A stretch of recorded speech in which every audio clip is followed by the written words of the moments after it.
नमस्कार साथियों, स्वागत है आप सभी का आपके अपने YouTube चैनल रमन क्लासेस में।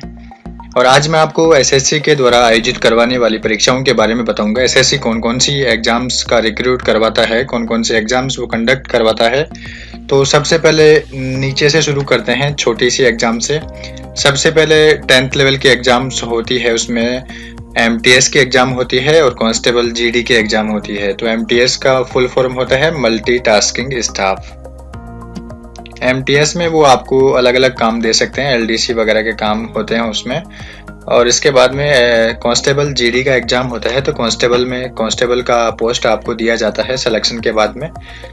जस्ट ऊपर की बात करते हैं तो 12th लेवल की एग्जाम होती है CHSL की, SSC करवाती है। SSC का फुल फॉर्म होता है सबसे पहले कर्मचारी चयन आयोग, SSC। S का स्टाफ, S का सिलेक्शन और C का कमीशन, स्टाफ सिलेक्शन कमीशन। ये इसका फुल फॉर्म है जो आपको इसमें लोगों में दिख रहा होगा, स्टाफ सिलेक्शन कमीशन, कर्मचारी चयन आयोग, भारत सरकार। तो बात कर रहे थे 12th लेवल की। तो 12th लेवल में एग्जाम होती है CHSL की, कमांड हायर सेकेंडरी लेवल। उसमें भी आपको LDC वगैरह के पोस्ट वगैरह अलग अलग दिए जाते हैं डिपार्टमेंट्स में। बाद में बात करते हैं हम आगे CPO सब इंस्पेक्टर की। तो SSC CPO SI का रिक्रूटमेंट भी करवाता है। इसमें CPO का मतलब होता है सेंट्रल पुलिस ऑफिसर और SI का फुल फॉर्म होता है सब इंस्पेक्टर।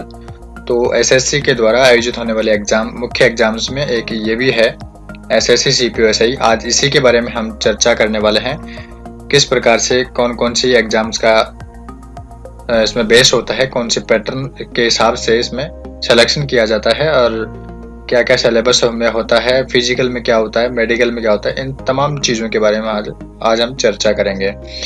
तो सबसे पहले मैं आपको बता दूं कि MTS की एग्जाम, कांस्टेबल GD की एग्जाम, CHSL की एग्जाम और CPO SI की एग्जाम और एक और SSC एग्जाम आयोजित करवाता है, उसका नाम है CGL। सबसे टॉप मोस्ट की एग्जाम है वो कंबाइंड ग्रेजुएशन लेवल। CPO और CGL की एग्जाम्स दोनों के लिए ही आपकी मिनिमम क्वालिफिकेशन योग्यता जो होती है वो बैचलर होती है, मतलब या किसी भी मान्यता प्राप्त विश्वविद्यालय से आप BA होने चाहिए, BSc होने चाहिए या BTech होने चाहिए, तो मतलब बैचलर स्नातक होने चाहिए। तो ये आपकी मिनिमम क्वालिफिकेशन योग्यता होती है। तो आज मैं आपको CPO के बारे में, अंतिम सिलेक्शन के बारे में बताऊंगा, किस प्रकार से कौन सी स्ट्रेटजी अपना के, कौन से कॉन्सेप्ट अपना करके आप इसमें अंतिम चयन पा सकते हैं। तो मिनिमम योग्यता देखने के बाद में, मिनिमम योग्यता जो एजुकेशन क्वालिफिकेशन थी BA बैचलर डिग्री जो आपके पास में होनी चाहिए, उसके बाद में आपको फिजिकल एफिशिएंसी देखनी चाहिए अपनी, कि अपना मेजरमेंट देखना चाहिए, कितनी हाइट है, कितना चेस्ट है। तो उस हिसाब से आपको तैयारी स्टार्ट करनी चाहिए, क्योंकि ज़्यादा हाइट कम होती है तो फिर आपको तैयारी स्टार्ट नहीं करनी चाहिए CPO की, फिर आपको और कोई सा फील्ड देखना चाहिए। तो मैं आपको सबसे पहले एजुकेशनल क्वालिफिकेशन के जस्ट बाद में मैं आपको मेजरमेंट बता देता हूँ कि किस प्रकार से आपको कितना मेजरमेंट इसमें मिनिमम चाहिए होता है। तो फिजिकल स्टैंडर्ड टेस्ट होता है PST and physical endurance test PET, एक ही बात है। फिजिकल स्टैंडर्ड टेस्ट आपके लिए सभी पोस्टों के लिए, मेल कैंडिडेट के लिए होता है, जनरल के लिए 170 सेंटीमीटर आपको इसमें हाइट चाहिए। सेंटीमीटर में हाइट 170 सेंटीमीटर, लगभग 5 फीट 7 इंच के आसपास ये होता है।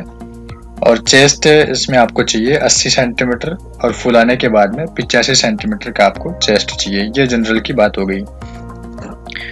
स्टेट सेंट्रल लेवल में आपको जनरल में ही आते हैं, जो राजस्थान के OBC SC ST हैं सारे इसी में आएंगे। तो आपके सभी की हाइट जो है वो 170 सेंटीमीटर होनी चाहिए और चेस्ट आपका 80 सेंटीमीटर और फुलाने के बाद में 85 सेंटीमीटर आपका चेस्ट होना चाहिए। अब इसमें सेकंड ऑप्शन आपके है for candidate belonging to hill areas, जैसे हिमाचल प्रदेश के हैं, गोरखा है, डोगरा, मराठा। तो इनको थोड़ी सी उसमें छूट दी है हाइट में, 165 सेंटीमीटर उनके लिए हाइट चाहिए और 80 सेंटीमीटर वही चेस्ट और 85 फुलाने के बाद में होता है। For all candidate belonging to scheduled tribes, तो ये अनुसूचित जनजाति के लिए है। SC, OBC और जनरल के लिए तो आपका 170 सेंटीमीटर है, जबकि ST के लिए इसमें 162.5 सेंटीमीटर हाइट होनी चाहिए, 77 सेंटीमीटर आपका चेस्ट होना चाहिए और फुलाने के बाद में 5 सेंटीमीटर फुलाना पड़ता है, तो 82 सेंटीमीटर आप इसमें चेस्ट होना चाहिए। फीमेल कैंडिडेट के लिए जनरल के लिए 157 सेंटीमीटर हाइट है और चेस्ट इसमें आपका दे रखा है, तो इसमें कोई आवश्यकता नहीं है। और बाकी इसमें इनके लिए भी छूट है 2 सेंटीमीटर की, गोरखा, हिमाचल प्रदेश, डोगरा, इनके लिए तो 155 सेंटीमीटर इसमें इनकी हाइट चाहिए।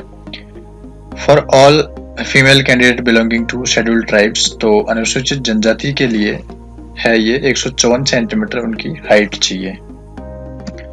तो ये सारा मेजरमेंट आप अपना जरूर आकलन कर लें एक बार, कितनी आपकी हाइट है। चेस्ट अमूमन बाद में आपका ग्रो कर सकता है, लेकिन एक एज के बाद में आपकी हाइट है वो ग्रो करने के चांसेस कम हैं, तो आप हाइट का मेजरमेंट अपना जरूर देख लें, इसके बाद में ही आप CPO की तैयारी स्टार्ट करें। तो ये होगी आपकी 2 क्वालिफिकेशन, एजुकेशन क्वालिफिकेशन हो गई, इसके बाद में आपका फिजिकल स्टैंडर्ड टेस्ट हो गया। फिर मैं आपको वेट के बारे में थोड़ा सा बता देता हूँ। तो कॉरस्पॉन्डिंग टू हाइट के हिसाब से आपका वेट होना चाहिए, तो वो आपको मेडिकल में बता दिया जाएगा। इसके बाद में है physical endurance test PET for all post. तो मेल कैंडिडेट के लिए आपका है 100 मीटर की दौड़ आपकी होगी 16 सेकंड में और 1.6 किलोमीटर यानी कि 1600 मीटर की रेस होगी आपकी 6.5 मिनट में। लॉन्ग जंप 3 चांसेस हैं 3.65 मीटर। लॉन्ग जंप है आपके 3.65 मीटर, लगभग इसमें होता है 12 फीट का। तो 12 फीट आपको कूदना होता है लॉन्ग जंप, लंबी कूद 3 चांस में। इसके बाद में है आपका हाई जंप। हाई जंप होता है ऊंची कूद, तो ऊंची कूद है आपके 1.2 मीटर। 1.2 मीटर लगभग 4 फीट होता है, तो 3 चांस में ये आपको ऊंची कूद कूदना होता है। बहुत ज्यादा डिफिकल्टी ये नहीं है। सबसे ज्यादा मेन फोकस आपको फिजिकल में देखना है, तो ये चीज आपके सबसे ज्यादा मायने रखती है। कौन सी चीज? 1.6 किलोमीटर की जो रेस है 6.5 मिनट में। बहुत सारे कैंडिडेट्स जो होते हैं वो इसमें बाहर हो जाते हैं, तो आपको रेस पर ज्यादा फोकस करना है फिजिकल में। इसके बाद में शॉर्ट पुट है, 16 LBS का वेट होता है उसका, तो वो 4.5 मीटर आपको फेंकना होता है 3 चांस में। तो ये भी बहुत ज्यादा डिफिकल्ट नहीं है। इन 4-5 में आपके सबसे ज्यादा परेशानी जो कैंडिडेट्स को सामने आती है, तो वो आती है सिर्फ इस रेस में। 1.6 किलोमीटर की रेस जो है वो 6.5 मिनट में आपको करनी होती है, तो मेन फोकस आप फिजिकल में इसके ऊपर जरूर करें। वो तो मेल कैंडिडेट की बात थी। अब फीमेल कैंडिडेट के लिए, जो लड़कियों के लिए है, तो 100 मीटर की रेस है वो 18 सेकंड में है, 2 सेकंड का रिलीफ दिया गया इसमें। इसके बाद में उनकी रेस जो है वो 1600 मीटर की नहीं होकर के 800 मीटर की रेस है, वो भी 4 मिनट में। लॉन्ग जंप उनका 2.7 मीटर है 3 चांस में, और हाई जंप जो है 0.9 मीटर इन 3 चांस में। वो उनके लिए भी वही सेम 3-3 चांस इसमें दे रखे हैं। इसका मतलब 3 चांस का मतलब ये होता है कि जैसे 1 चांस में आप कवर नहीं कर पाए तो आपको एक और चांस दिया जाएगा, फिर आप नहीं कवर कर पाए तो आपको एक और चांस दिया जाएगा। इस प्रकार से 3-3 चांस, लॉन्ग जंप में 3 चांस और हाई जंप में 3 चांस आपको दिए जाएंगे। तो दोनों प्रकार की क्वालिफिकेशन के बारे में जानकारी लेने के बाद में हम आ जाते हैं एज लिमिट के ऊपर। तो ये जैसे कि नोटिफिकेशन आपका है 2019 का, और 2020 का नोटिफिकेशन अभी आया नहीं है, ये कोरोना की वजह से पोस्टपोन हो गया है। 17 अप्रैल को नोटिफिकेशन आने वाला था, लेकिन आज 27-28 अप्रैल हो चुकी है, 27 अप्रैल हो चुकी है, तो आज भी नोटिफिकेशन नहीं आया। इसका मतलब है कि पोस्टपोन हो चुका है। थोड़े दिन बाद में इसका नोटिफिकेशन, जैसे ही स्थिति सामान्य होगी तो इसके बाद में नोटिफिकेशन आएगा। ये 2019 का नोटिफिकेशन है, इसके हिसाब से हम थोड़ा सा देख लेते हैं। लगभग यही रहता है उसमें, 2020 में नोटिफिकेशन यही आएगा। लेकिन एज का जो जैसे मिनिमम एज है इसमें 20 to 25 ईयर्स है, इसमें 20 to 25 ईयर एज ऑन 1 जनवरी 2020 को 20 मिनिमम होनी चाहिए और 25 जो है मैक्सिमम होनी चाहिए। तो अगर 2020 का नोटिफिकेशन आपके सामने आता है तो यहाँ पे तारीख हो जाएगी 2021 हो जाएगी। सेम बात है, 2020 की जगह यहाँ पे 2021 हो जाएगी। तो आप अपना एज का भी देख लें एक बार कि आप 2021 को 1/1/2021 को आप मिनिमम 20 साल के होने चाहिए और 25 साल से ज़्यादा के नहीं होने चाहिए। फिर आपको थोड़ी सी छूट दी गई है, रिलैक्शन इसमें दिया गया है। SC ST को 5 साल का रिलैक्शन दिया गया है, मतलब ये अपर एज में है। 25 के बाद में 30 साल तक आप ये फॉर्म इसमें भर सकते हैं। अपर एज लिमिट में ही कंसेशन है, मिनिमम एज में नहीं है। जैसे आप 20 साल में 5 साल छूट मांगो 15 साल के, तो ऐसा नहीं होगा। ये अपर एज लिमिट में ही कंसेशन है 5 साल का। ओबीसी को 3 साल का है और एक्स सर्विसमैन को 3 साल का है। तो ये आप ध्यान रखेंगे, ये 5 साल का, 3 साल का, ये 3 साल का इसमें रिलैक्शन है। For the post of SI and ASI in CIPFs, तो इसमें ये आपको ध्यान रखने की कोई ज़्यादा इतनी आवश्यकता नहीं है। अगर आपने वो सब देख लिया हो और आप अपने आप को फिट पाते हैं या थोड़ा सा इम्प्रूव करने की आवश्यकता है, तो आप मेहनत करके कर सकते हैं। बाकी इसके बाद में हम सिलेबस की बात करते हैं। तो ये प्री का एग्ज़ाम है। सबसे पहले आपका प्री एग्ज़ाम होगा, इसके बाद में आपका फिजिकल टेस्ट की बात हो रखी है। फिर इसके बाद में पेपर सेकंड इंग्लिश का, जो सिर्फ 200 नंबर का इंग्लिश का पेपर होगा। इसके बाद में आपका मेडिकल होगा।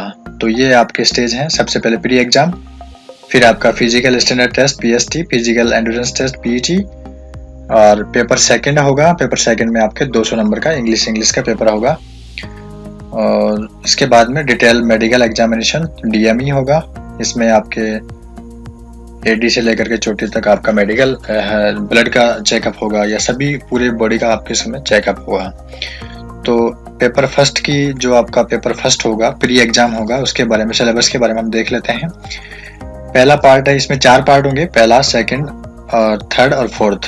पहले पार्ट में आपके जनरल इंटेलिजेंसी एंड रीजनिंग, सामान्य सचेतता और रीजनिंग तार्किक क्षमता का पेपर आएगा। एक ही पेपर होगा, इसमें 4 पार्ट हैं, एक पेपर के 4 पार्ट हैं। पहले पार्ट में 50 नंबर के रीजनिंग के क्वेश्चन आएंगे, जो बहुत ही इजी हैं। ये कॉन्सेप्ट आपका ये इसमें यह है कि इसमें वक्त आपको कम मिलेगा, बाकी लेवल जो है वो बहुत इजी आता है रीजनिंग का। तो सबसे स्कोरिंग जो पार्ट होता है आपका रीजनिंग का, एवरेज स्टूडेंट जो बहुत मुंह उठा के चल देता है, उसके भी 30 नंबर तो आराम से इसमें आ जाते हैं। तो आपको बहुत तैयारी अगर आप इसमें करोगे तो आपके 40-45 के आसपास नंबर मार्क्स इसमें जरूर आ जाएंगे। तो ये स्कोरिंग सब पार्ट आपका है, इस पे थोड़ा सा ध्यान आपको देने की आवश्यकता है। टाइमिंग का थोड़ा ध्यान रखेंगे, एग्जाम करते समय थोड़ा सा जल्दी में इसको लेंगे आप, इतनी जल्दी में नहीं कि गलत हो जाए, तो ऐसा भी नहीं करेंगे। बाकी स्कोरिंग पार्ट आपका ये है। इसके बाद में सेकंड पार्ट है आपका general knowledge and general science. तो ये सामान्य ज्ञान और सामान्य विज्ञान के वही 50% है, 50 नंबर के हैं। तीसरा है क्वांटिटेटिव एप्टीट्यूड, तो ये मैथ का पोर्शन है आपका। तीसरा मैथ का है, तो मैथ के भी वही 50%, इसमें एडवांस मैथ वगैरह, बीजगणित, ज्यामिति इत्यादि आती हैं, तो वही 50 नंबर के। फोर्थ पार्ट आपके इंग्लिश कॉम्प्रिहेंशन, तो इंग्लिश की समझ आपको कितनी है, तो इसके भी 50% आपके हैं। टोटल आपके 200 प्रश्न हो गए, जो आपको 2 घंटे में करने होते हैं। और इसमें माइनस मार्किंग भी होती है, तो वो माइनस मार्किंग होती है आपके 0.25 की। मतलब आप 4 प्रश्न गलत करोगे तो आपका 1 प्रश्न जो है माइनस में हो जाएगा, मतलब 1/4 की इसमें माइनस मार्किंग होती है। ये चूंकि 2019 का नोटिफिकेशन है, तो 2019 की डेट आ रही है इसमें, बाकी स्टार्टिंग से यही आ रहा है। तो सिलेबस में कोई ज़्यादा चेंज नहीं होता है कभी, ये वही आपके 4 पार्ट होंगे। उसमें भी पहला पार्ट आपके रीजनिंग का, सेकंड पार्ट आपके जीके का, थर्ड पार्ट गणित का, और फोर्थ पार्ट जो है आपके इंग्लिश का होगा। पेपर सेकंड की बात करते हैं, जो आपके पेपर फर्स्ट में क्वालिफिकेशन आप क्वालिफाई होंगे, उसके बाद में आपका फिजिकल होगा। फिजिकल में क्वालिफाई होने के बाद में आपको पेपर सेकंड जो है लिया जाएगा। तो पेपर सेकंड में सिर्फ और सिर्फ इंग्लिश का ही पेपर होगा। 200 प्रश्न इसमें होंगे, 200 नंबर के होंगे, जो कि 2 घंटे में आपके पूरे करने होंगे आपको। और इंग्लिश में इसमें पैसिव वॉइस, एक्टिव वॉइस में चेंज करना, इनडायरेक्ट डायरेक्ट के 20% फिर इसमें पैसेज होंगे, एंटोनिम विलोम शब्द होंगे, समानार्थी शब्द इसमें होंगे। इस प्रकार के सिलेबस में आते हैं, तो बहुत ज़्यादा डिफिकल्टी ये भी नहीं है। बाकी आपको इंग्लिश पे सबसे ज़्यादा फोकस करने की आवश्यकता है। सीपीयू में आपका अंतिम चयन आपको करना है, तो स्टार्टिंग से आपको इंग्लिश पे ज़्यादा फोकस करने की आवश्यकता है, क्योंकि 50% तो आपके प्री में हो गए और 200 प्रश्न आपके इसमें मेंस में हो गए। तो 250 नंबर का पोर्शन इसमें आपके इंग्लिश बहुत मेन रोल अदा करता है। तो आप इंग्लिश पे बहुत ज़्यादा फोकस करेंगे, फिजिकल में आप रेस्ट पे फोकस करेंगे, और रिटन एग्जाम में जो आप इंग्लिश पे जरूर फोकस करेंगे से। और दूसरी बात यह है कि ये सब ऑब्जेक्टिव टाइप के क्वेश्चंस हैं, तो आपको ज़्यादा बर्डन लेने की आवश्यकता नहीं है। बाकी सिंपली कॉन्सेप्ट के साथ में आप तैयारी करते रहेंगे, आपका जरूर सिलेक्शन होगा। तो बहुत सारी जानकारियां देखने के बाद में बात कर ली जाए कट ऑफ की, तो एसएससी सीपीओ एसआई 2019 की कट ऑफ जो है वो प्री एग्जाम की फीमेल कैंडिडेट्स की एससी की 75.45 है, एसटी की 73.59 है, ये फीमेल कैंडिडेट की है। ओबीसी की कट ऑफ है 97.78, ये मार्क्स में है, 200 में से मार्क्स लाने पड़ेंगे आपको 97 नंबर ओबीसी के लिए। ईडब्ल्यूएस के 91 और यूआर अनरिजर्व्ड जनरल के आपके 104.12 नंबर आपको लाने पड़ेंगे। लिस्ट 2 में है मेल कैंडिडेट की ओपन वैकेंसीज में, सब में कंप्लीट में। तो एससी में आपको नंबर लाने पड़ेंगे 70.67, एसटी में 74.54, ईएसएम 40 है, ओबीसी है 91, ईडब्ल्यूएस 86 नंबर है, अनरिजर्व्ड है 101.19। तो आप देख सकते हैं एससी में 70 नंबर 200 में से बहुत कोई ज़्यादा नहीं है। 35-40 नंबर आपके रीजनिंग में बहुत अच्छी तरीके से हो जाते हैं। तो इस हिसाब से एसटी के 74 नंबर, ईएसएम 40, ओबीसी में 91, ओबीसी में 91 नंबर बहुत कोई ज़्यादा नहीं है। 200 में से 91 नंबर आपको पीईटी यानी फिजिकल टेस्ट के लिए आपको अपेयर होने के लिए 91 नंबर और जनरल के लिए 101 नंबर आपको 200 में से लाने होंगे। ये आपकी 2019 की प्री की कट ऑफ है। तो ये फिजिकल क्लियर करने के बाद में आपका एग्जाम होगा सेकंड पेपर, जो इंग्लिश का होता है 200 नंबर का। 200 नंबर में से आपको लगभग सिलेक्शन अगर लेना है तो 200 में से आपको लाने होंगे 90-100 के आसपास में आपका सिलेक्शन हो ही जाएगा। कोई ना कोई पोस्ट आपको मिल जाएगी। बढ़िया पोस्ट आपको चाहिए, दिल्ली पुलिस में सब इंस्पेक्टर चाहिए, तो आपको लगभग 200 में से 130-40 के आसपास आपको स्कोर करना पड़ेगा। तो ये आपके ऐड हो करके इंटरव्यू में भी आपका इंटरव्यू जो होता है लास्ट में मेडिकल के बाद में, मेडिकल जब आपका क्वालिफाई हो जाएगा, सेकंड टेस्ट के बाद में मेडिकल के बाद में जब आपका क्वालिफाई हो जाएगा तो आपका इंटरव्यू होगा। इंटरव्यू आपका 100 नंबर का होगा। सिंपली आप उसमें बहुत अच्छी तरीके से कर पाएंगे। इंटरव्यू में बहुत ज़्यादा बर्डन नहीं है, उसमें आपका सेल्फ कॉन्फिडेंस देखा जाएगा, किस प्रकार का आपका कॉन्फिडेंस रहता है। तो जैसे मैं मेरा इंटरव्यू का बताऊं, मेरा सीपीओ का 2015 का इंटरव्यू मैंने दिया था। तो उसमें पूछा गया था, जैसे ही एंटर हुआ तो नमस्ते हाय हेलो करके उसके बाद बैठा दिया। 4 लोगों की टीम होती है मेरे सामने, 4 लोग बड़े प्रकांड विद्वान रहते हैं, वो तो ये समझ लिया आईएएस कैडर के रहते हैं। तो वो सबसे पहले सिंपली आपके बायोडाटा देखते हैं, देख करके आपको पूछते हैं क्यों आप इसमें जाना चाहते हैं, सीपीओ क्यों ज्वाइन करना चाहते हैं, पहले आप किस जॉब में थे, क्या क्या सब्जेक्ट आपके हैं बीए में। तो इस प्रकार की डिटेल्स आपको पूछते हैं। फिर आपके थोड़े से डेप्थ में चले जाएंगे, जैसे कि हिंदी लिटरेचर मेरा सब्जेक्ट था, तो मैंने बताया उनको कि मेरा हिंदी लिटरेचर बीए में सब्जेक्ट था। फिर वो पूछेंगे आपका पसंदीदा कवि आप बता दीजिए, तो फिर मैंने बताया मुंशी प्रेमचंद, तो मुंशी प्रेमचंद के बारे में थोड़ा सा बताएं। फिर थोड़ा सा उसके बारे में अगर आपको नहीं आता तो आप सॉरी बोल के अगले क्वेश्चन के लिए आपको उनको इनवाइट कर सकते हैं। तो इसके बाद में उन्होंने पूछा तो 1-2 कृति उनकी बताइए आप, तो फिर बता दिया, जैसे गोदान है या बूढ़ी काकी है, तो ऐसी रचनाएं मैंने उनकी बता दी। तो फिर उसके बाद में फिर गोदान में कौन था होरी, किस हिसाब से गोदान की रचना है, क्या उसमें स्टोरी है, तो ये सब बातें उसमें पूछी जाती हैं। फिर दूसरे कैंडिडेट आपको जो सामने और बैठे हैं साइड में वो पूछेंगे और क्या क्या सब्जेक्ट हैं आपके, तो फिर सब्जेक्ट आप बताएंगे, जैसे आपकी पॉलिटी हो, ज्योग्राफी हो, तो फिर वो पूछेंगे उनके बारे में, आपको थोड़ा छोटे मोटे प्रश्न आपको सेल्फ कॉन्फिडेंस जांचने के लिए आपका पूछेंगे। फिर मेरे को 1-2 प्रश्न, जैसे मैं आपको और बता दूं क्या क्या प्रश्न पूछे थे कि ओल्ड लैंग्वेजेस कौन कौन सी हैं, तो बताया मैंने संस्कृत थी, तो संस्कृत से पुरानी और कौन सी लैंग्वेजेस थी भारतीय संस्कृति में, जैसे पाली है, प्राकृत भाषाएं हैं, तो इस प्रकार की भाषाएं वो पुरानी लैंग्वेजेस के बारे में पूछ रहे थे। फिर उन्होंने पूछा कि जैसे दिल्ली पुलिस है, आप ज्वाइन करना चाहते हैं, तो मैं बता दिया देश सेवा के लिए ऐसे ऐसे, आप भी कुछ इसमें जो आपको मन में हो बता सकते हो। तो फिर वो पूछ रहे थे इसमें क्वेश्चन, मेरे से एक और पूछा था उन्होंने, जैसा कि मेरे को याद आ रहा है, तो उन्होंने पूछा था कि दिल्ली पुलिस का मुखिया कौन है। तो दिल्ली पुलिस का उनका मुखिया से मतलब था कि दिल्ली पुलिस की सबसे हाईएस्ट पोस्ट कौन सी होती है, तो बताया था उस समय सीपी था, कमिश्नर ऑफ पुलिस होता है दिल्ली पुलिस का। तो इस प्रकार से ऐसे तमाम प्रश्न पूछने के बाद में, आपका कॉन्फिडेंस चेक करने के बाद में फिर आपको वो 100 में से मार्क करते हैं। तो जैसा परफॉर्मेंस आपका उनके सामने बड़े कॉन्फिडेंस के साथ में जाओगे तो अच्छे मार्क्स आपके आएंगे। तो इसमें कोई अतिशयोक्ति वाली बात नहीं। 2015 के ही बैच के ऑफिसर हैं, मेरे भाई हैं, जिनका थंबनेल में आप फोटो देख रहे होंगे। तो इन्होंने ज्वाइन कर ली थी 15 वाली वैकेंसी में।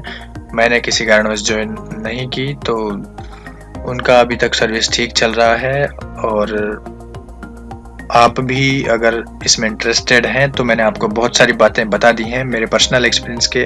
अच्छा, एक चीज़ और मैं इसके बारे में बताना चाहूँगा कि आप मेन फोकस रेस पे रखेंगे और इंग्लिश पे आप अपना मेन फोकस रखेंगे, तो आप इसमें सिंपल कॉन्सेप्ट के साथ में आप क्वालिफाई कर पाएंगे और ज़्यादा बर्डन लेने की इसमें आवश्यकता नहीं है। बाकी मेहनत अपनी कंटिन्यू होनी चाहिए। उसका जो सबसे प्री में जो सबसे पहला पार्ट आपका है, इसका है रीजनिंग का, तो वो आपका स्कोरिंग पार्ट रहेगा, तो उस पर आप बहुत फोकस कीजिए। वो प्री आपका आसानी से निकलवा देगा। थोड़ा सा टाइम का मैनेजमेंट का ध्यान रखते हुए आप उसमें कर पाएंगे, तो 50 में से आराम से आप 35-40 के क्वेश्चन को बहुत अच्छी तरीके से आप उसमें मार्क्स ले पाएंगे। फिजिकल की बात करते हैं तो फिजिकल में बहुत ज़्यादा बर्डन लेने की आपको आवश्यकता नहीं है। रेस पे कॉन्सेंट्रेट रखिए, बाकी और सब इजी वे में नॉर्मल हो जाते हैं। ठीक ठाक एवरेज लड़का लड़की आराम से फिजिकल एसएससी का है जो सीपीओ का, बहुत ज़्यादा हार्ड नहीं है, डिफिकल्ट नहीं है, तो इसको आराम से आप कर पाएंगे। रेस पे थोड़ा सा 1600 मीटर की जो रेस है उस पर थोड़ा सा फोकस रखें। मेंस के एग्जाम है, इंग्लिश में आप थोड़ा सा पैसिव एक्टिव हैं, इनडायरेक्ट डायरेक्ट हैं, एंटोनिम सिनोनिम है, जो प्री में भी काम आएंगे, मेंस में भी काम आएंगे। तो इस पर आप थोड़ा फोकस रखें, कमांड रखें, रेगुलर इंग्लिश की तैयारी जारी रखें।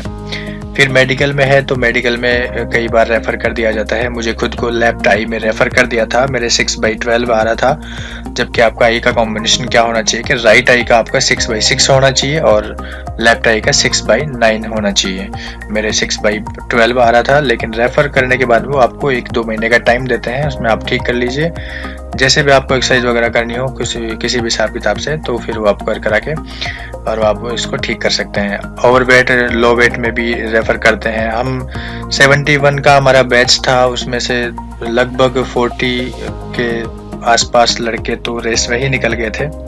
फिर उसके बाद में 1-2 लॉन्ग जंप में, 1-2 हाई जंप में, बाकी लास्ट में मेडिकल तक आते आते 30 कैंडिडेट बच रहे थे। 30 में से लगभग 13-14 को हमारे को रेफर मिला था, किसी को ओवर वेट में, किसी को लो वेट में, अंडर वेट में, या किसी को जैसे मुझे लेफ्ट आई में था, 1-2 को और था, किसी को एक को ब्लड की जैसे उसकी सैंपल लिया था तो उसमें शुगर थी उसके, तो उसको भी रेफर मिला था। तो ऐसे किसी को रेफर मिल जाते हैं उसमें, तो वो उनको आपको वो टाइम देंगे 1-2 महीने का, उसके बाद में आप उसको ठीक कर लीजिए। फिर आपके वो दोबारा कवर करने के बाद में आपको बुलाते हैं। तो आज की वीडियो में आपने एसएससी सीपीओ एसआई के बारे में तमाम जानकारियां जानी, कट ऑफ एसएससी का, प्री का, मेंस का, फिजिकल क्या होता है, मेडिकल में क्या होता है। तो इन सब के बारे में जानने के बाद में अगर आप पाते हैं खुद को थोड़ा फिट और थोड़ा सा मेहनत करना चाहते हैं, कोशिश करना चाहते हैं, तो आप इसमें ज़रूर आए। यहाँ पे जैसे बहुत ज़्यादा बर्डन लेकर के नहीं कुछ हो पाता, आप सिंपली आराम से इजी वे में इसको ले पाएंगे, और लेंगे तो इजी वे में आपका सिलेक्शन हो जाएगा और बहुत ज़्यादा बर्डन लेने की आपको आवश्यकता नहीं है। तो तमाम जानकारी देखने के बाद में आप अपना मेजरमेंट खुद का कर लीजिए, सेल्फ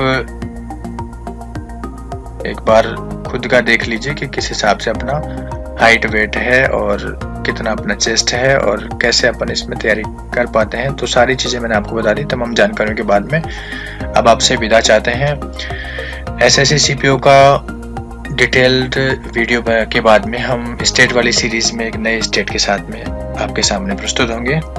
तब तक के लिए अलविदा, धन्यवाद।